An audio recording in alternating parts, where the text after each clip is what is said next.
Assalamualaikum warahmatullahi wabarakatuh. Perkenalkan, nama saya Khoirunisa Hanifah dengan NIM 220431113. Pada kesempatan kali ini, saya akan melakukan penjelasan atau pembahasan dari tugas minggu sebelumnya, itu tentang liabilitas. Saya memilih nomor 2.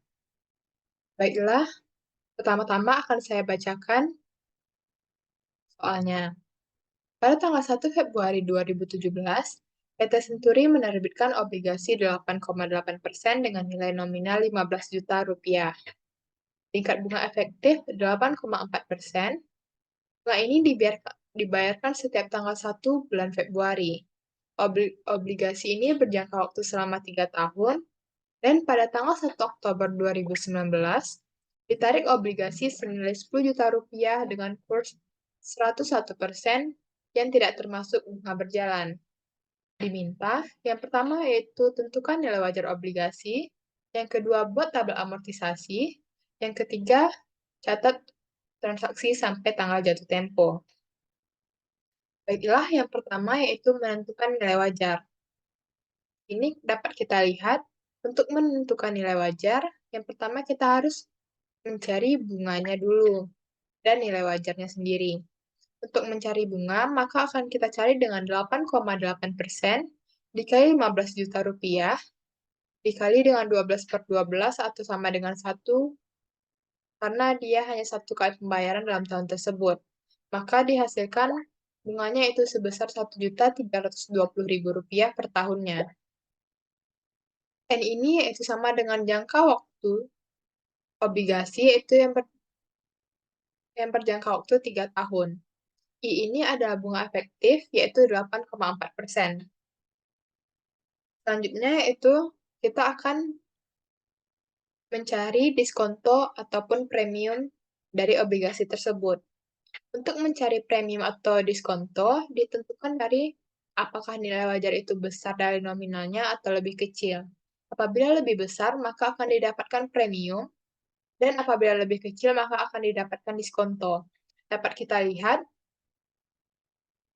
untuk mencari nilai wajar ini, kita gunakan itu PV, present value anuitas bunga, dan present value nilai nominal. Atau dapat juga dengan rumus bunga dikali 1 dikurang 1/1 tambah I pangkat N per I, ditambah nilai nominal dikali 1/1 tambah I pangkat N.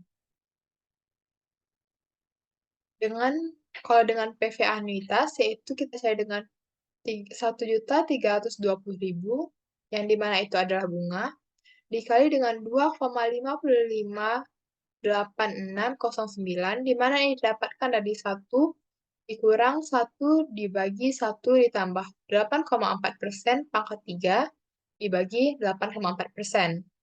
Lalu kita kalikan, maka dapatlah Rp3.377.364.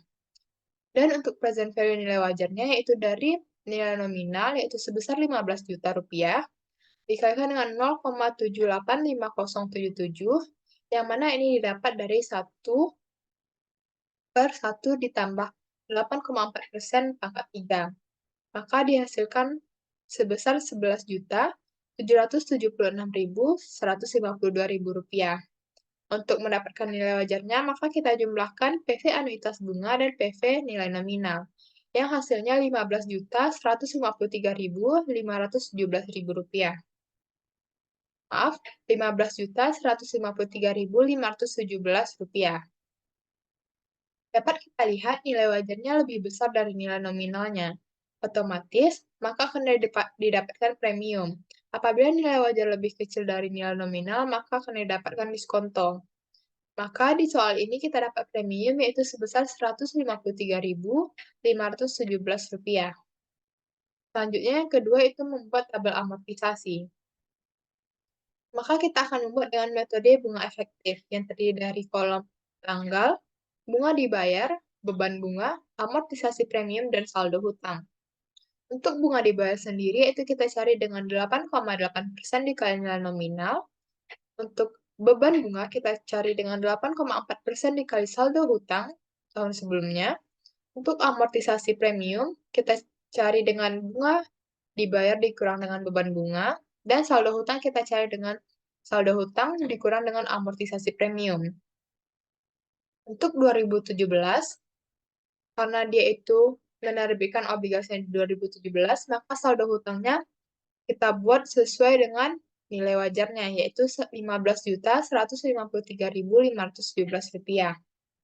Selanjutnya, untuk bulan Februari 2018, bunga dibayarnya yaitu 8,8% dikali nilai nominal, di mana nominal ini adalah Rp15 juta, maka dihasilkan Rp1.320.000. Untuk beban bunganya, yaitu kita cari dengan 8,4% dikali saldo hutang pada tahun 2017. Maka didapatkan Rp1.272.895. Untuk amortisasi premium sendiri, yaitu kita cari dengan bunga dibayar tahun 2018, dikurang dengan beban bunga tahun 2018. Maka didapatkan Rp47.105. Dan untuk saldo hutang 2018, yaitu kita cari dengan saldo hutang di 2017 dikurang amortisasi premium 2018, yaitu Rp15.153.517 dikurang Rp47.105. Maka kita akan mendapatkan hasilnya itu Rp15.106.412. Begitupun selanjutnya.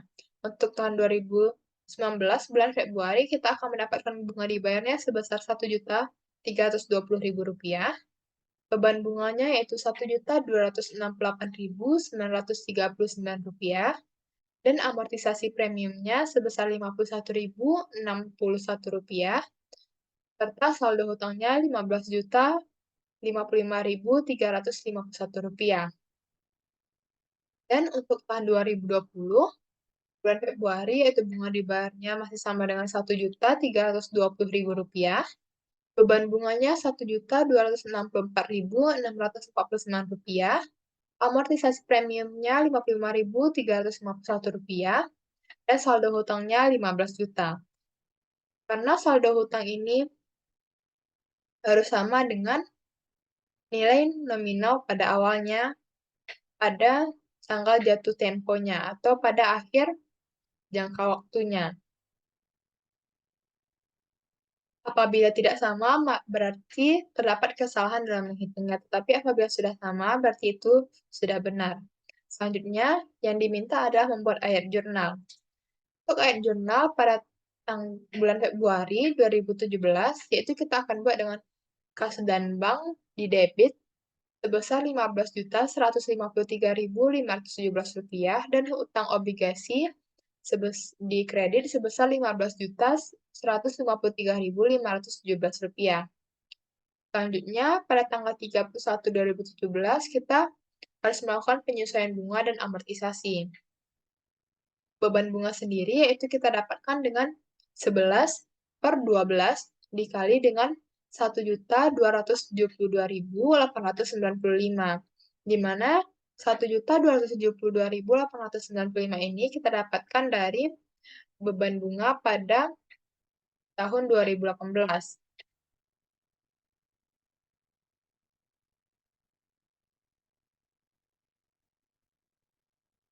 Selanjutnya, untuk utang obligasinya yaitu 11/12 dikali Rp47.105. Ini merupakan amortisasi premium 2018, dan hutang bunganya yaitu 11/12 dikali Rp1.320.000, di mana Rp1.320.000 ini adalah bunga dibayarnya.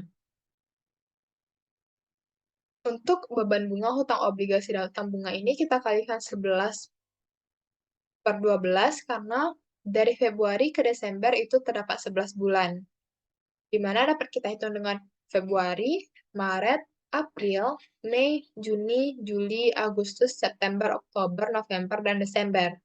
Maka itu akan nominalnya adalah 11/12. Selanjutnya untuk 2018, untuk pembayaran bunganya itu kita cari dengan beban bunga, hutang obligasi, dan hutang bunga di debit, serta kas dan bank di kredit. Beban bunga sendiri kita dapatkan dengan 1/12 dikali Rp1.272.895. utang obligasinya 1/12 dikali Rp47.105, utang bunganya yaitu 1/12, utang bunganya itu sama dengan utang bunga di sebelumnya, serta kas dan bank yaitu Rp1.320.000. 1/12 ini kita dapatkan dari jarak Januari ke Februari, yaitu 1 bulan.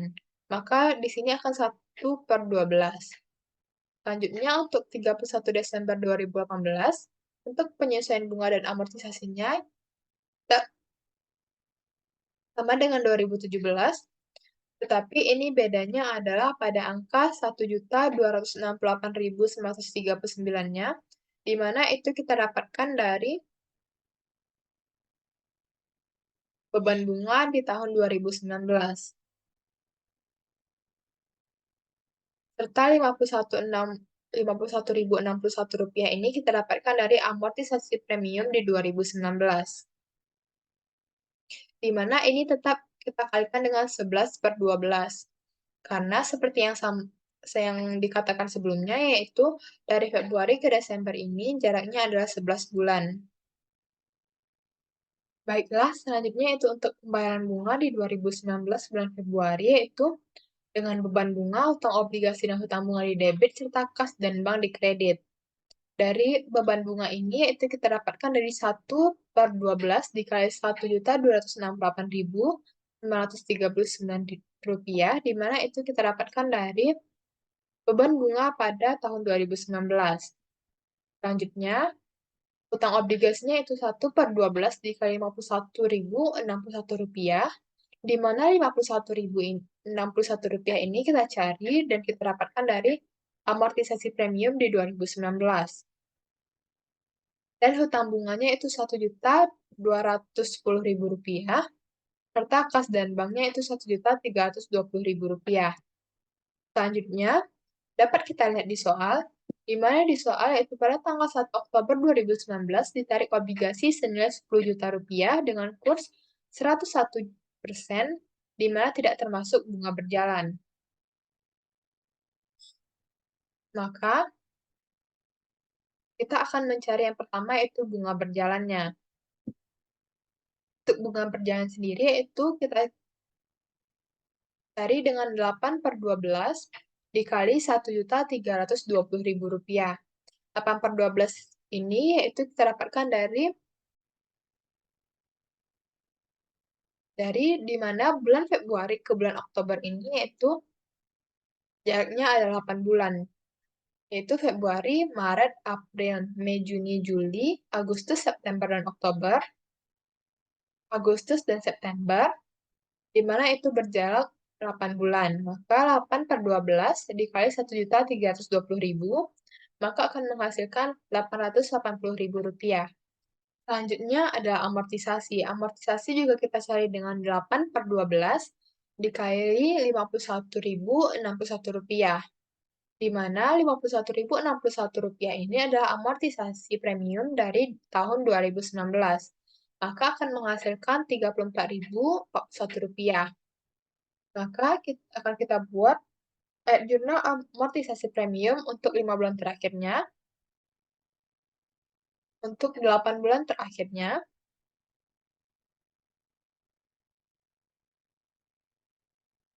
maka akan kita buat ayat jurnal amortisasi premium untuk 8 bulan terakhirnya, yaitu utang obligasi di debit dan beban bunga di kredit dengan nilai Rp34.041. Selanjutnya, kita akan mencari keuntungan atau kerugian yang terjadi dari penarikan obligasi tersebut. Maka, yang pertama akan kita buat harga penarikan, di mana di soal disebutkan yaitu bahwa penarikan senilai Rp10 juta. Maka, kita buat di sini Rp10 juta, dan saldo hutang obligasinya yaitu senilai Rp15.021.310, di mana itu kita dapatkan dari Rp15.153.517 dikurang Rp43.179 dikurang Rp3.925 dikurang 46.806, dikurang 4.255, serta dikurang Rp34.041, maka akan menghasilkan Rp15.021.310. Dapat kita lihat bahwa saldo hutang obligasi dapat kita lihat bahwa harga penarikan lebih kecil dari saldo hutang obligasi, maka akan terjadi kerugian yaitu sebesar Rp5.021.310. Selanjutnya akan kita cari kas yang dibayarkan untuk penarikan. Untuk harga penarikannya sendiri masih sama, yaitu dengan disebutkan di soal, yaitu sebesar Rp10 juta. Untuk bunga berjalan atau beban bunga, itu kita dapatkan dari perhitungan sebelumnya, di mana 8/12 dikali Rp1.320.000, yang jumlahnya adalah Rp880.000. Maka dapat kita jumlahkan di mana kas yang dibayarkan untuk penarikan sejumlah Rp10.880.000. Di sini dapat kita buat ayat jurnalnya, yaitu utang obligasi, beban bunga berjalan, kerugian penarikan utang obligasi, serta kas dan bank, di mana untuk utang bunga, beban dan kerugian di kredit, serta kas dan bank di debit.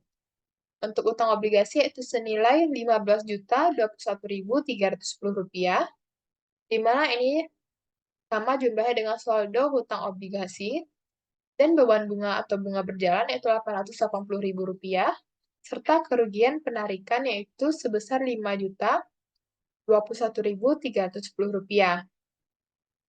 Dan kas dan banknya adalah Rp10.880.000. Tapi apabila terjadi keuntungan penarikan, maka keuntungan penarikan akan kita letakkan di kredit. Sekian dari saya. Terima kasih. Assalamualaikum warahmatullahi wabarakatuh.